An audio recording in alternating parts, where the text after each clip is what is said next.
Beatrice and Eugenie have spent their entire lives surrounded by privilege, but right now they're living through a nightmare that money and royal blood can't fix.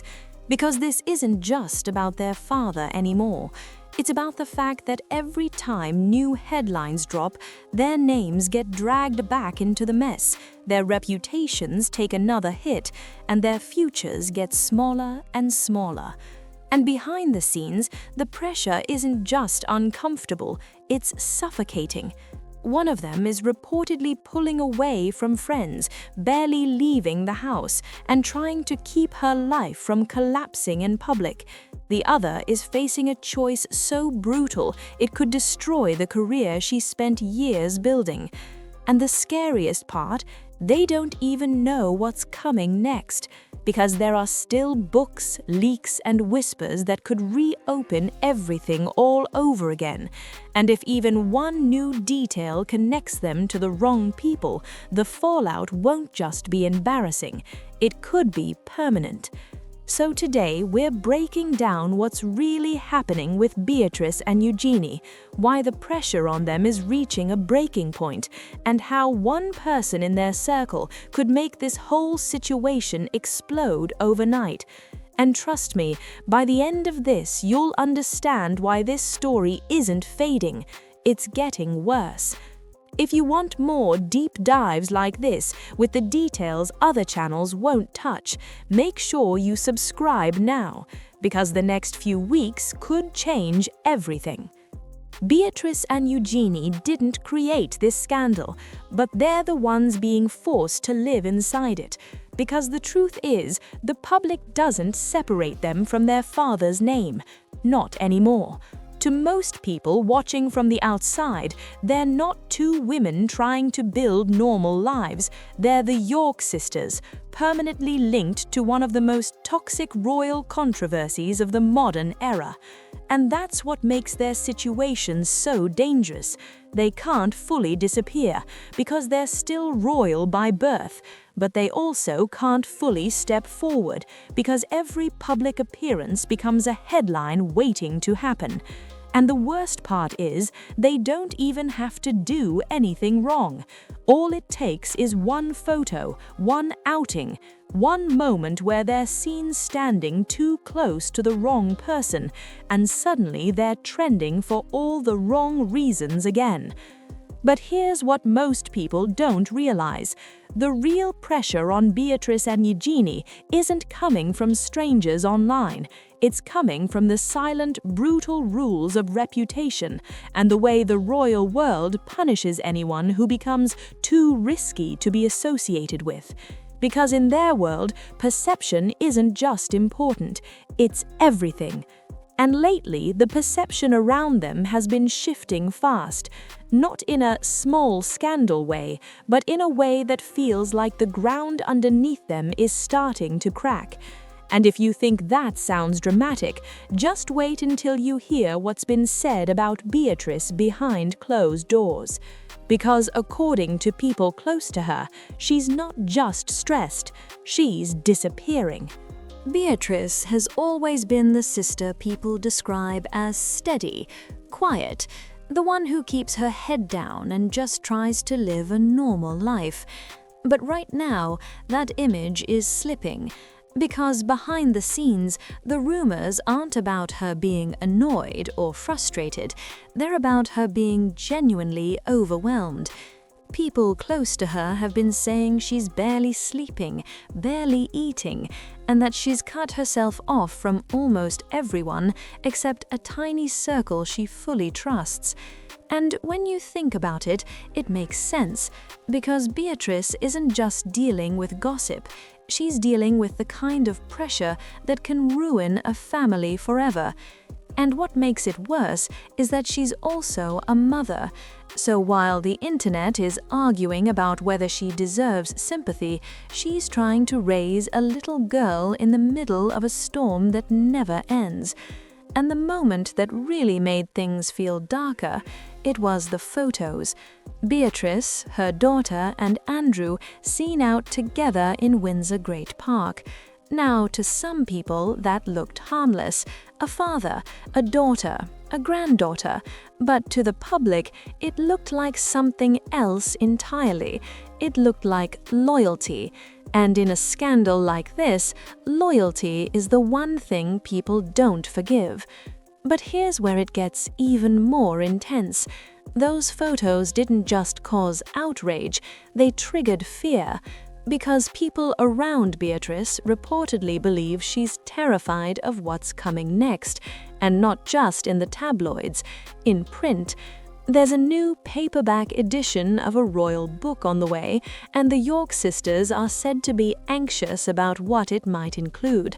And if you think Beatrice is stressed now, imagine what happens if her name ends up tied to the wrong details. Because at that point, she won't just be caught in the fallout, she'll be part of the story. And that's the line she can't afford to cross. But the most shocking part, Beatrice isn't even the sister facing the biggest risk. Because Eugenie's situation is even brutal, and it's forcing her toward a choice she might not be able to come back from. Eugenie has spent years trying to build an identity that feels separate from the chaos around her family, not just as a royal, but as someone with a cause. She launched a charity-focused project, she built connections in the philanthropic world, and she's tried to create a public image that says, "I'm not my father." But right now, that image is hanging by a thread. Because the one thing Eugenie can't control is what people associate her with, and lately, the association is getting uglier. See, Eugenie has been involved with a project connected to anti-slavery work, a cause that, on paper, is powerful and meaningful. But in the public's eyes, that creates a brutal contradiction. Because her father's name is linked to allegations involving exploitation and trafficking. And whether it's fair or not, the internet doesn't care about nuance. To the public, it's simple. How can you build a brand around fighting exploitation while still being seen anywhere near the person whose scandal is tied to it? And that's why people close to Eugenie say she's nervous. Not nervous like, oh, this is awkward. Nervous like she might lose everything she's worked for. Because in that world, one wrong association doesn't just hurt your image, it can shut doors permanently.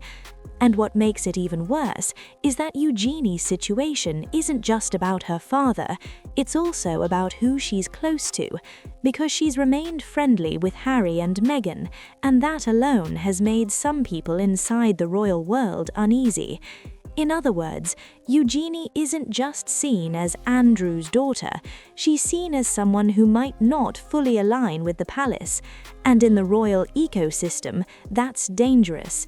Because once you're viewed as unpredictable, people stop protecting you. But here's the part that changes everything. Some reports have claimed Eugenie has already taken steps to quietly distance herself. Other reports push back and say it's not that clear. And that contradiction tells you something important.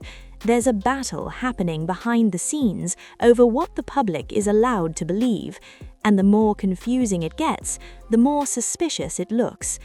Because if Eugenie doesn't draw a clear line soon, the line will get drawn for her. And once that happens, she won't get to choose how the story ends. But the real reason this is about to get even worse, it's not just about her charity. It's about the next wave of information that could drop and who it could drag down with it. The terrifying part for Beatrice and Eugenie is that they're not living through one scandal, they're living through a slow drip. Because with this kind of story, it never ends in one big moment. It ends in waves. A new document release, a new name trending, a new quote from someone who knows what really happened, a new book, a new leak. And every single time, the same question comes back to haunt them. What if this time their names show up? Because here's what most people don't understand. In the royal world, it doesn't matter if you did something wrong. If you're linked to someone who did, you still pay the price. And the York sisters know that better than anyone. That's why the talk around this new paperback edition of a royal book has people nervous. Not because it's guaranteed to expose something, but because it's unpredictable. And unpredictability is the one thing they can't survive right now. Because even if the book doesn't contain a smoking gun, it can still do damage. All it takes is one paragraph suggesting they were closer to the wrong circle than they admitted. One line implying they benefited from connections they should have avoided. One detail that creates suspicion. And suddenly, they're not seen as collateral damage anymore. They're seen as involved. And if that happens, the fallout won't just be online outrage. It'll be professional. It'll be social. It'll be permanent. But here's where the story gets even darker. Because the book isn't the only threat. The bigger threat is that this entire situation has turned into a waiting game. Everyone is waiting for the next dump of information. Everyone is waiting for the next file. Everyone is waiting for the next headline that forces the palace to respond. And in a situation like that, silence starts to look like guilt, even if it isn't.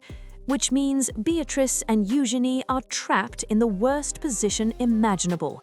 If they speak out, they risk creating a bigger scandal.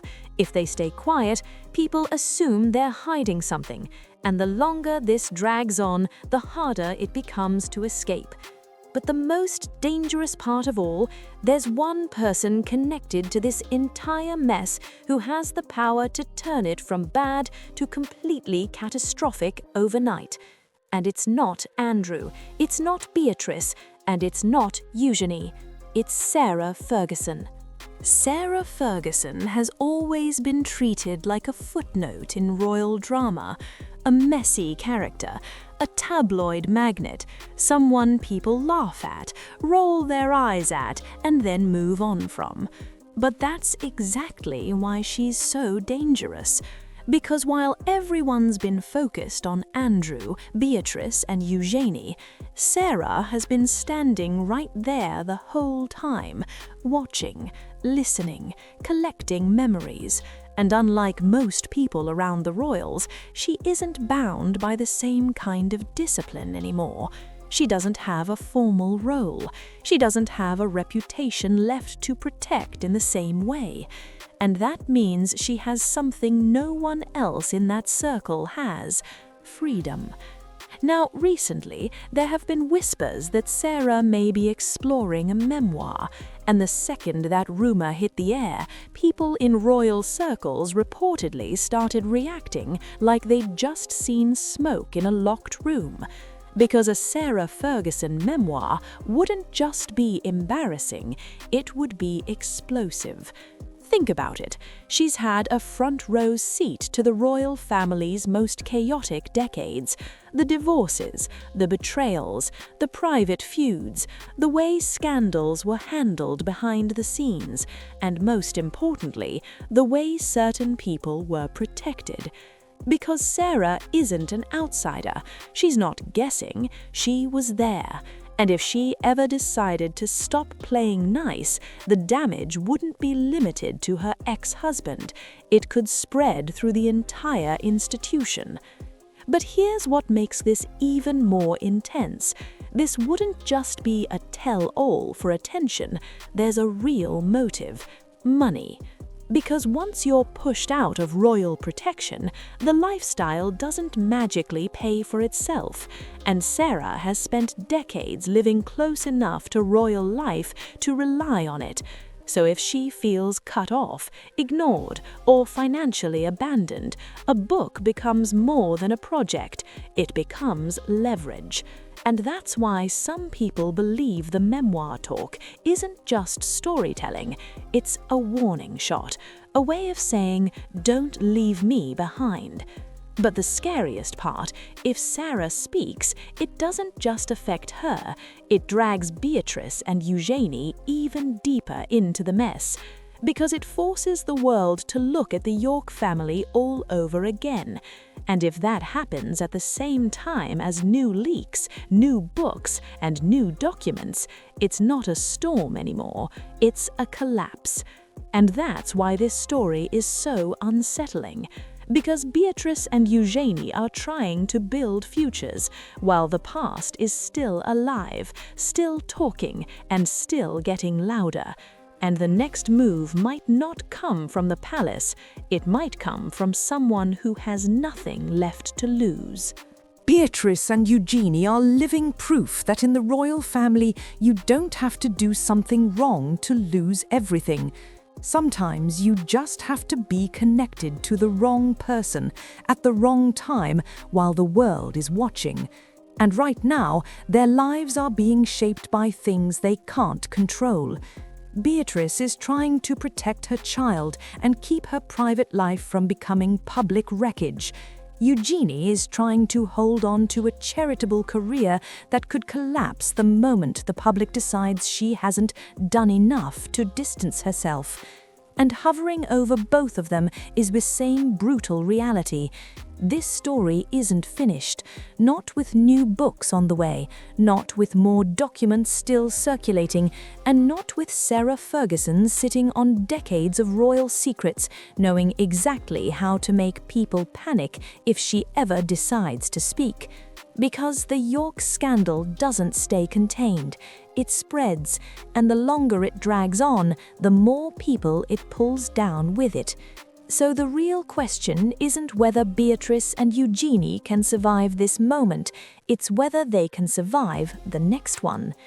If you want more deep dives like this, the kind that don't sugarcoat the details and don't waste your time, hit the like button, subscribe, and turn on notifications, because this story is moving fast and the next chapter could drop at any time.